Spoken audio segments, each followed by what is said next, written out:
Mga kasipi, magandang umaga po sa inyo lahat. Welcome to my YouTube channel, Ruel at Safety First. Ngayon yung topic ko ngayong araw na ito is working at height activity and safe work practices. Ngayon, anong ibig sabihin ng working at height?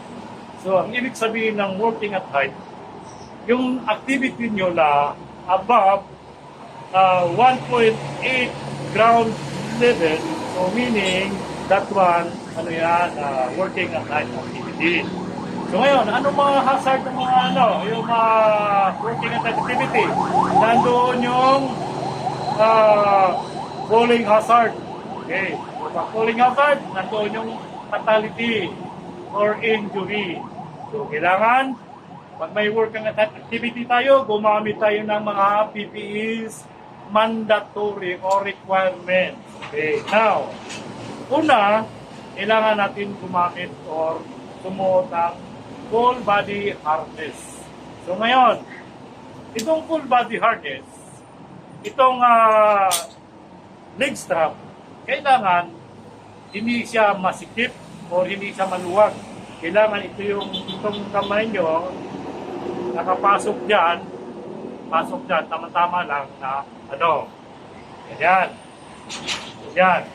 Kailangan yung leg strap, nakaganon yung kamay nyo, nakapasok dyan. Okay. Kasi pag maluwag yan, pag hindi natin alam, baka may potential mahulog kayo. So, pag maluwag yan, yung bagsak nyo, iba ang bagsak nyo, hindi pa ganon. Minsan, tagilid or unang ulo, hindi natin alam kung ano bang mga posisyon. Huwag maluwag yung nyo. So, yung naman, chest strap, kailangan yung buckle nyo medyo masikip-sikip siya konti. Hindi naman masyado masikip. Kasi pag once na mahulog tayo, magkakaroon ng choke, magtuchok tayo. So, kailangan nasa maayos din pagkakabit. Okay. Ngayon, ano naman mga PPEs? Maliban dito sa harness, ano pa naman ang mga PPEs na dapat natin susutin? So, nandoon na yung helmet, safety glass. So, from head to foot, kailangan kompleto tayo. So, depende naman sa kung anong klaseng construction or planta yung pinapasukan nyo. So, kailangan gumamit tayo yung oil and gas, yung may potential na explosion or fire, kailangan natin ng FRC, okay, fire retardant clothes, okay? Now, hindi naman lahat ng mga workers, okay?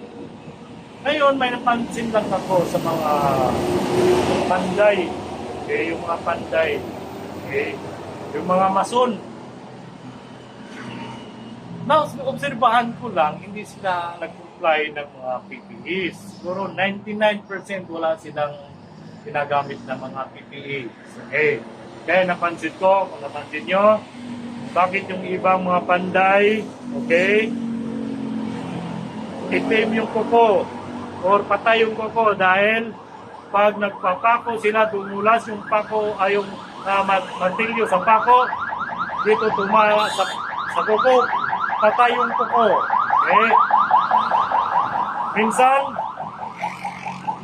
yung yung paa, yung nasa paa, yung kuko patay dahil nabagsakan ng mga hollow blocks or kahoy dahil hindi gumagamit ng mga safety shoes. Tapos, ang pinaka hindi yan masisiro na aksidente nangyayari sa mga panday. Yung napapako yung paa. Oh. Kaya mga workers, ilang panday, lahat ng mga workers, kailangan housekeeping is very important. Okay. Before and after you start your activity, you must apply housekeeping. So, kailangan tanggalin natin yung mga dripping hazard. Okay. Mga slippery, kailangan linisan natin. Okay. Mga kasipi, maliwanag ba? Ngayon naman, sa lahat ng mga workers, okay, sa lahat ng mga workers, even mga nag-uopisina, okay, ito, paalala ko sa inyo lahat. Magiging focus tayo sa trabaho. Now, kung may problema kayo, okay, may family problem kayo or hiniwalayan nyo ng girlfriend or what else, basta problema, huwag niyong dalhin yung problema niyo sa job site or sa opisina. Alam mo kung bakit? Okay.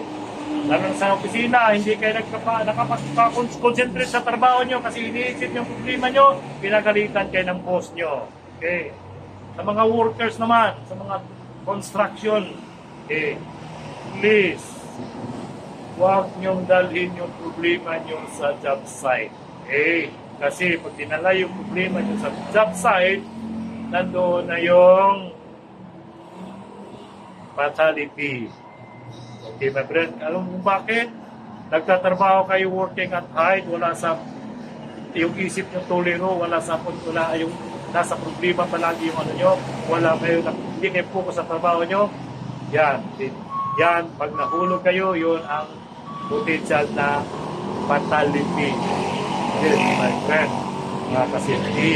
Okay, kaya sabi ko sa inyo, kung may mga problema kayo, please naman, huwag niyong dalhin sa planta o sa opisina, sa lahat ng mga related sa activity niyo, huwag niyong dalhin yung problema niyo. Ilagay niyo sa cabinet doon sa bahay niyo, i-lock niyo, baka umbuksan ng bata, yung anak niyo yung problema niyo. I-lock niyo, doon, pumasok sa trabaho, huwag niyo isipin yung problema niyo. Pag uwi niyo ng bahay, buksan niyo yung problema niyo, isipin niyo, yan, magtutulungan yung asawa nyo, isolve ang problema nyo. Yun lang po ang masabi ko sa inyo lahat. Maraming salamat. Kita-kits tayo ulit po.